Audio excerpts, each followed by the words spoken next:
안녕하십니까. 오늘 미국 김동찬입니다. 루즈벨트 대통령과 미국의 정치인들은 2차 대전 당시 가장 이성적이었고 합리주의와 계몽주의의 전통이 강했던 독일에서 어떻게 히틀러가 그렇게 완벽하게 독일 국민들의 마음을 사로잡아서 조종할 수 있었는지 정말 놀랐다고 합니다. 이에 목소리 전문가 클라민토는 유대인 학살과 슬라브족 노예화 구상을 밝힌 히틀러의 책 나의 투쟁에서 모든 위대한 변화는 대중의 행동이고 이 행동은 대중에게 말에 횃불을 던짐으로써 인간의 열정과 감정을 폭발시키는 것이라고 했던 그런 내용에 주목하여 특별한 목소리에 기반한 히틀러의 선동력이었다고 했답니다.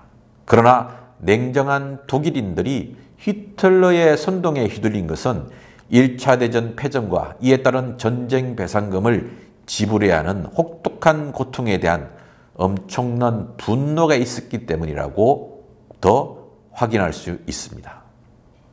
감내하기 어려운 힘에 고통받을 때 분노는 커다란 봉기가 되어 비굴하게 굴복하기만 했던 권력에 그야말로 죽기 살기로 덤벼들 그런 용기를 주기도 합니다. 바로 프랑스 혁명, 러시아 혁명, 그리고 중국의 신의 혁명이 그렇다고 볼 수 있죠. 이들 나라들이 혁명 당시에 약해지긴 했지만 그래도 행정과 공권력은 정상이었습니다. 심지어 아주 강력한 군사력을 가진 강대국이었던 것이죠. 그러나 힘없는 국민들이라 할지라도 그들의 분노는 멈출 수 없는 파도가 되어 전제와 폭압의 절대 권력을 끌어내렸습니다. 이렇듯 대중의 분노는 세상을 바꾸는 원동력이 되지만 그 분노를 이끌어가는 주체가 누구인가에 따라서 낡은 시대를 허물고 새로운 시대를 여는 혁명이 되기도 하고 분노를 선동하는 독재자에게 모든 권력을 주어 세상을 불행으로 이끌 수도 있는 것입니다. 그중 가장 좋은 불행했던 예가 독일의 히틀러였고 가장 발전적이었던 예가 미국의 독립혁명이라고 볼 수 있습니다. 영국의 왕실 통치를 벗어나 민주주의라는 전혀 새로운 시대를 개척한 아메리카 식민지 주민들의 분노는 시대를 앞서가는 지도자들에 의해서 더 나은 세상을 개척하였습니다. 2024년 미국의 대통령 예비선거가 벌써 시작이 되었습니다. 민주당은 현직 대통령이 있는 관계로 좀 조용하지만 공화당은 불이 붙었습니다. 1월 16일 아이오와 코커스라 그러면 당원 대회를 통한 후보 선출하는 방식이죠. 이 코커스와 1월 23일 뉴햄프스 예비선거에서 트럼프는 압도적으로 1등을 하였습니다. 살인적인 추이를 뚫고 트럼프의 지지자들은 분노의 투표를 하였다고 합니다. 특히 저임금, 저숙련 노동에 시달리는 불안정한 백인 노동자들이 트럼프를 절대적으로 지지하고 있는데 이들을 가리키는 신조어마저 만들어졌다고 합니다. 바로 프레카트리아. 불안정하다는 뜻의 이탈리아의 프레카리오와 독일어의 프롤레타리아트의 합성으로 우리말로 번역을 한다면 불안정한 무산자 계급을 일컫는 그런 신조어입니다. 이들이 분노하는 것은 미국의 부를 훔쳐가고 있는 이민자와 중국을 비롯한 외국, 남부 국경을 넘어는 난민자들, 그리고 공산주의자들을 장악한 언론들, 이의 편을 들고 있는 민주당이라고 합니다.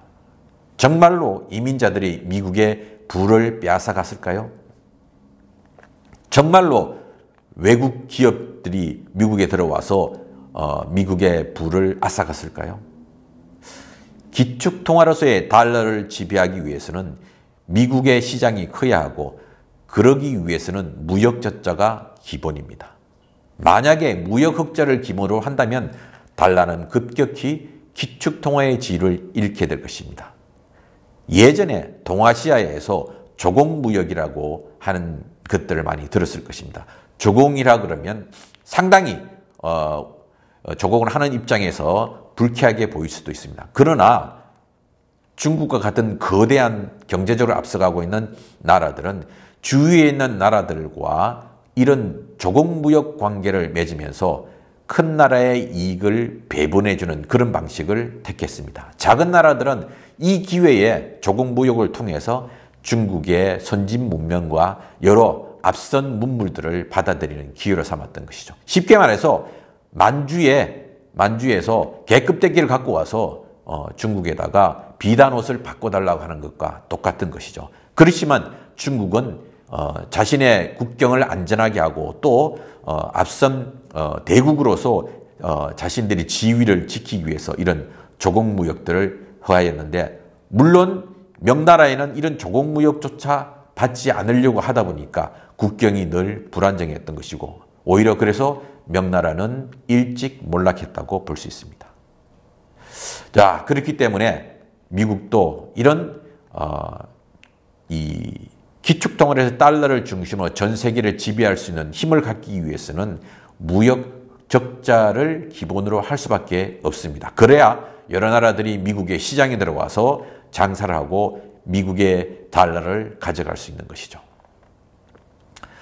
그리고 남부 국경을 넘어오는 난민의 원죄는 사실상 미국입니다.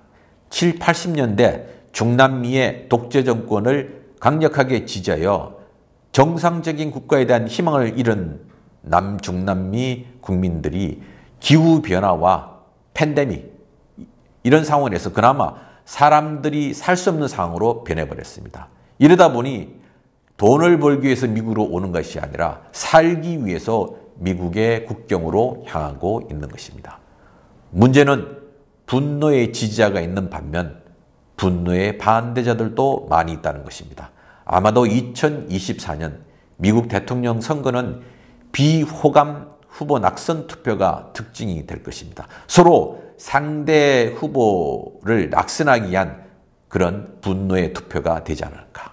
그렇게 되면 2024년 1년 내내 미국은 온통 네거티브 선거로 모두 분노한 미국인들이 서로 충돌하지 않을까 참 걱정입니다. 역사적으로 다인종 국가에서의 혼란은 언제나 소수계에게 불똥이 튀었습니다. 그래서 소수 중에 소수계인 미주 한인들은 정말 정신 똑바로 차리고 이번 선거에 임해야 하지 않을까 생각합니다. 여러분들은 올해의 선거를 위해서 무엇을 생각하고 있습니까? 또 어떻게 선거를 해야 된다고 생각하고 있습니까? 그리고 누구를 찍어야 될지, 그리고 어쩌면 서로 충돌할 수 있는 이 혼탁한 네거티브 선거에서 우리가 피해를 받지 않고 우리 커뮤니티를 온전하게 지키고 또한 이 기회에 우리 커뮤니티의 정치를 신장할 수 있는 것이 무엇이라고 생각합니까? 유권자 등록하셨습니까? 그리고 투표할 준비를 다 마치셨습니까? 지금까지 오늘의 미국 김동찬이었습니다.